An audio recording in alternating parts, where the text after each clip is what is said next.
Lecture de la lettre de Jacques, chapitre 1. Salutations.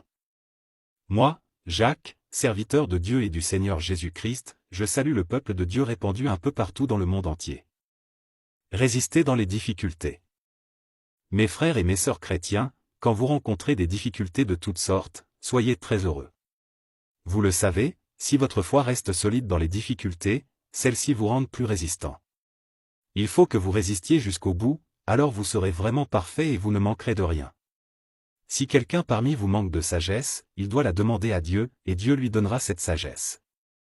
En effet, Dieu donne à tous généreusement, sans faire de reproches. Mais il faut qu'il demande avec foi, sans douter. Celui qui doute ressemble à une grosse vague de la mer que le vent soulève et agite. Celui-là ne doit pas penser qu'il va recevoir quelque chose du Seigneur. C'est quelqu'un qui ne sait pas choisir sa route, tantôt il avance, tantôt il recule. Pauvreté et richesse. Le chrétien qui est pauvre et petit peut être fier, parce que Dieu lui donne une place importante. Le chrétien qui est riche doit être fier, parce que Dieu le rend petit. En effet, le riche ne dure pas. Il est comme la fleur d'une plante sauvage, le soleil se lève avec sa chaleur brûlante, il sèche la plante, la fleur tombe et elle perd sa beauté. De la même façon, un jour, le riche va être balayé avec toutes ses activités. Dieu ne pousse personne au mal. Il est heureux, l'homme qui résiste dans les difficultés. En effet, quand il aura montré sa valeur, il recevra la vie.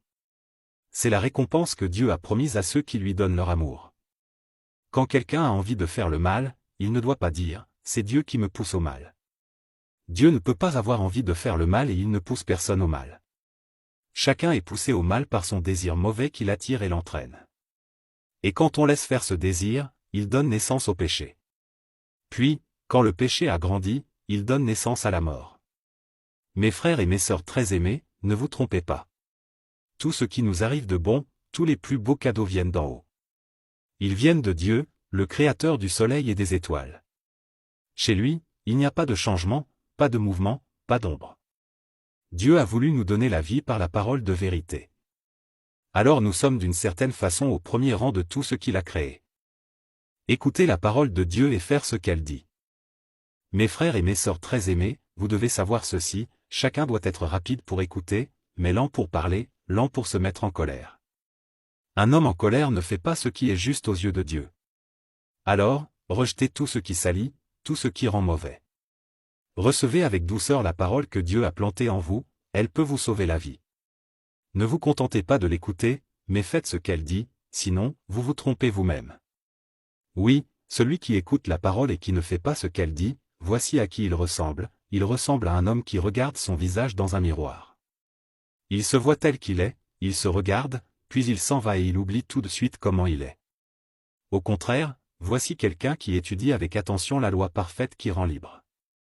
Il reste attaché à cette loi, il écoute la parole, il ne l'oublie pas et il fait ce qu'elle dit. Cet homme-là sera heureux dans ce qu'il fera.